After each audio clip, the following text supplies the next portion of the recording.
Why should the citizens of Ward 4 trust you to be our city council person? Okay. This is your closing statement. This is my closing statement. Why should they trust me to be city council or to be our city councilman? I'm a pretty straightforward person. What you see is what you get. I am not here for this job because I want to advance myself in any way, in any way, shape, or form. I'm here because I want to represent the people. I'm tired of what's going on. Over the last 8 years, there has just been too many things that you just completely ignore. And he's right. It takes a lot of courage to get into these things. It really does. And it takes a lot of effort and a lot of work to do so. As he had mentioned many, many times, well, David's not going to chant. Nobody knows who he is. Well, I think he's learned different. So I can tell you right now that if you had a question, if I don't know the answer to that question, I'm going to tell you I don't know the answer to that question, and that we'll find out for it. I'm a person who likes to research things. I do not shoot from the hip. Yeah, granted, I do have prepared statements that I prepare for myself because I want to make sure that the points I get out are out there and that you are clearly informed. And if you're not well enough informed, then ask me and I will inform you. I will not support things for special interest and then turn around and say, I didn't know, I had no idea, or geez, you know, they gave me the wrong plans or something like that. Buck stops here, folks. I'm the city councilman. It is my responsibility to represent you properly and openly and fair. Also that you have access to me and you have your input.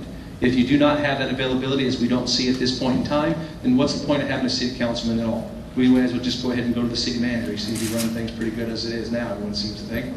So city council needs to take back the council. They need to act accordingly and be responsible for their actions. And take that responsibility and act accordingly. As a manager of this city, as the administrator, it is very important that you accept all responsibility for your actions. And we're going to make mistakes. And so be it, but you accept responsibility in whatever comes with that mistake and you don't make it again. We're not always going to agree on everything. However, we can sit down and we can talk. However different our views may be, we will come to a consensus that everyone can live with and we can move forward. And there is a huge difference in that in the areas. I can tell you many people have had conversations with the incumbent and they didn't go well because it wasn't what he wanted. I've witnessed it on several occasions in committees where it just, I'm the chairman, and that's the way it's going to be kind of statement. And well, it just doesn't work that way, folks. We are a body of democracy that needs to be brought back, and I will do so as a councilman. And there's no other things to say. I mean, you can look at the record of the current councilman, and it speaks for itself. Okay. Did you want me to talk about my closing statement, or is that something? No, that was your closing statement. Oh, I thought we had a prepared closing statement, but you have 1 minute. You have 1 minute left. I believe that we have some issues here within that city that are coming up here in the next few months that are being ignored and not being really brought to light, and that it's unfortunate that that's the case. That we don't have that openness. We need to look at our infrastructure. We need to look at how we're paying for things. We need to really get our house in order.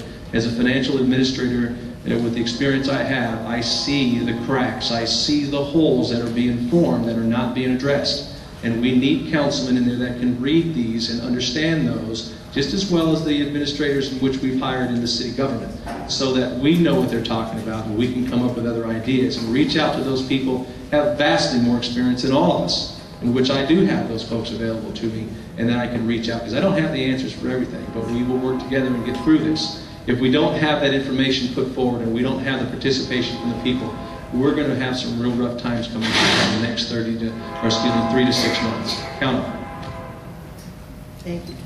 Frank, here's the question. You can use it or not use it in your employment statement. Mr. Cavioni, other than the Renaissance, what have you done to help residents in Ward 4? You can use it or not use it. Well, we have done a tremendous amount. Gosh, you can go from libraries to parks to street improvements to cutting the tree trimming cycle down from 11 years to 3 years. There's been so much done that it would take hours. If you'd have watched the Renaissance presentation last night, tons of things have been done. There's a lot more to do. What I really wanted to talk about here, I've sat here for an hour and a half, and well, Mr. Davis has mostly tried to box me about the ears and how bad the whole council is, although you would think he's running against the council and not just Frank Schiavone. And we hear a lot of campaign rhetoric. We hear terms transparency, we hear terms cracks and holes, and There's really nothing definitive that I've heard that's been pointed to specifically on what would be done, how you would actually address a specific problem or issue. One thing I do want to bring up, because this was brought up several weeks ago at the Stratton Center during that candidate forum, a question was asked of Mr. Davis if he would open up his police records, his file from his time, his short time as he says, and he said he would. It's on tape. He actually said he would do it. And since then, he keeps refusing to do it. Now, here's a candidate who's talking to me and to you about transparency and openness in government, yet he himself has refused to do that. I was asked, would I open mine? Absolutely. I'm very proud of my time with the Riverside Police Department, and it poses a real serious question. Why? Why not? Who does transparency, who does it go to? Does it, since you're not in government now, so it doesn't apply to you, or only if you get elected it applies to you? Very hypocritical. Anyway, we've done a lot. We've got a lot to do. We're in a very, very difficult economic climate right now, as everybody knows. I think that if you really look objectively at what the city has done, where we're at, what the finances are, we really have $45 million in reserve. We really have a balanced budget. We approved a $226 million budget last year. We're only going to have about, it'll be less than $200 million to pay for those services, and through difficult, hard managed savings, we've still been able to balance and keep a balanced budget. What does it mean? It means that I spoke earlier about mass layoffs that you're going to see at the county, not at the city.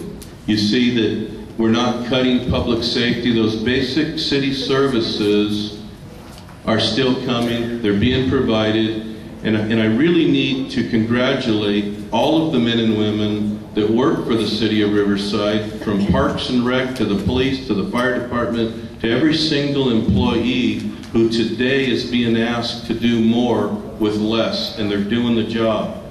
They're through just attrition in the last year and a half, there are a number of non-essential positions that haven't been filled because of the downturn in the economy.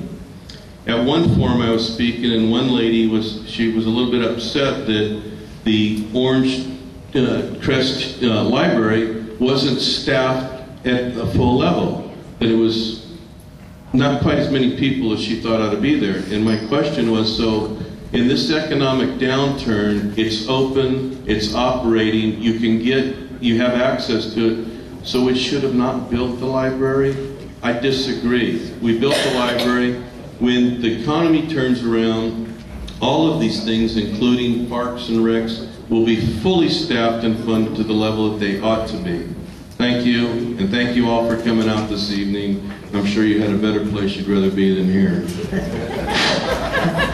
I hope that all of you, just a minute please, I really hope that all of you have a better understanding of the two gentlemen who want to be city councilmen for the Ward 4.